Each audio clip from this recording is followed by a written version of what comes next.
আজকে রিয়াদরা জীবন দিয়ে মুক্তিকামী জনতা, সকল রাজনৈতিক দল এবং সকল মুক্তিকামী মুক্তির চিন্তার মানুষদেরকে আজকে একটি সুন্দর পরিবেশ দিয়ে অন্তত আমরা আমাদের কথাবার্তাগুলো আমরা বলতে পারছি।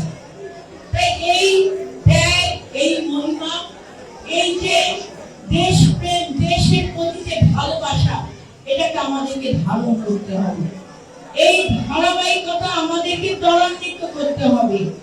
সকলে একসাথে বসে আগামী রাষ্ট্রকে বিনির্মাণ করতে হবে। আমাদের অনেকের স্বার্থ থাকতে পারে, কিন্তু বৃহৎ স্বার্থে, জনগণের স্বার্থে আমাদেরকে যদি আমরা ঐক্যবদ্ধ থাকি, তাহলে কোনো ষড়যন্ত্রকারী এই বাংলাদেশটাকে নিয়ে আর খেলতে পারবে না। আজকে রিয়াদের বাবার একটা পরিচয়, তিনি একজন আমলা ছিলেন। শেখ হাসিনা সব আমলাকে কিনতে পারে নাই। শেখ হাসিনা সব আমলার সন্তানকে ঘরে আটকে রাখতে পারে নাই।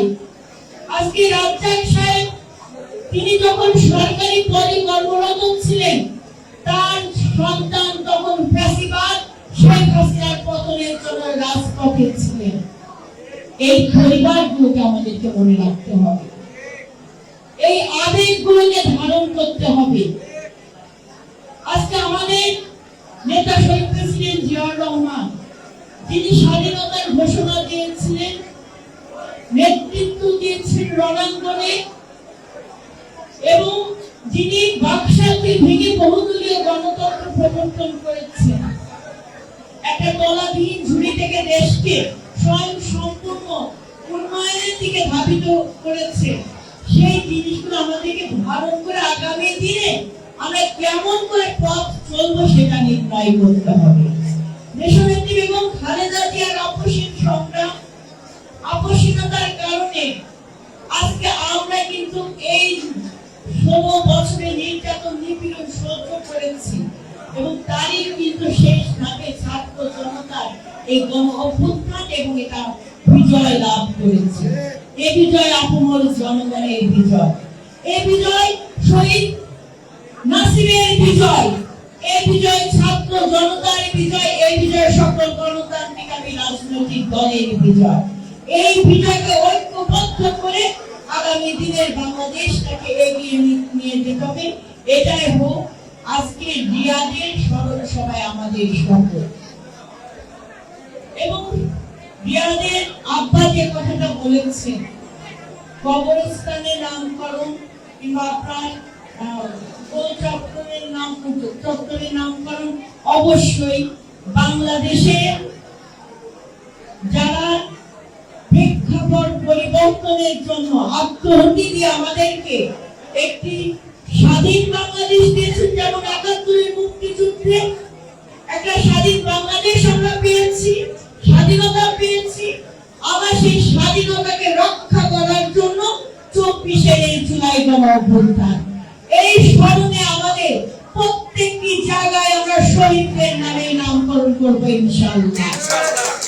আমরা কোন ব্যক্তি বর্গ কিংবা তার পরিবার পরিজনের নয়, আমরা বাংলাদেশের বিভিন্ন প্রেক্ষাপটে যাদের অবদানের জন্য এই বাংলাদেশ দাঁড়িয়েছে ঘুরে, তাদের উপরই নামকরণ করা হবে ইনশাআল্লাহ। আমরা বিভিন্ন সাইনবোর্ডে দেখছি ফ্যাসিবাদের সময় বিভিন্ন জনের এখন নাম না, ওগুলো বলতে আর মুখে আনতে ইচ্ছা করে না। অমুক মন্ত্রীর বাবার নামে, তার ছেলের নামে, তার বউয়ের নামে, তার অমুকের নামে, তমুকের নামে সেই প্রেক্ষাপট ঘুরে গিয়েছে। এখন বাংলাদেশ হবে জনগণের বাংলাদেশ। এই বাংলাদেশের জন্য যারা আত্মত্যাগ করবে তাদের নাম স্বর্ণাক্ষরে লেখা থাকবে প্রত্যেকটি জায়গায়। এটাই যেন হয় আমাদের কর্ম। আমরা মুখে যেটা বলি, আমরা যেন কাজে সেটা করি, আমরা যেন আমাদের চলাফেরায় সেটা দেখাই।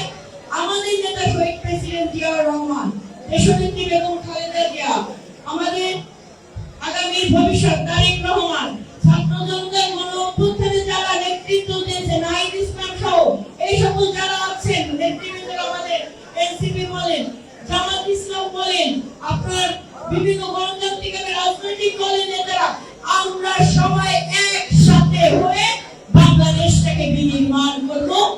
আগামী দিন হবে জনগণের বাংলাদেশ। তাহলে আজকে রিয়াদের এই আত্মত্যাগ সফল হবে।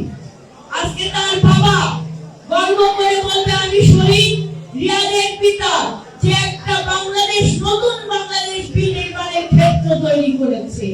আমরা তাকে আমাদের কর্মের মাধ্যমে অলঙ্কিত করব। সবাইকে ধন্যবাদ। কেউ হাতে তালি দেবেন না, এটা শোকসভা, স্মরণ সভা।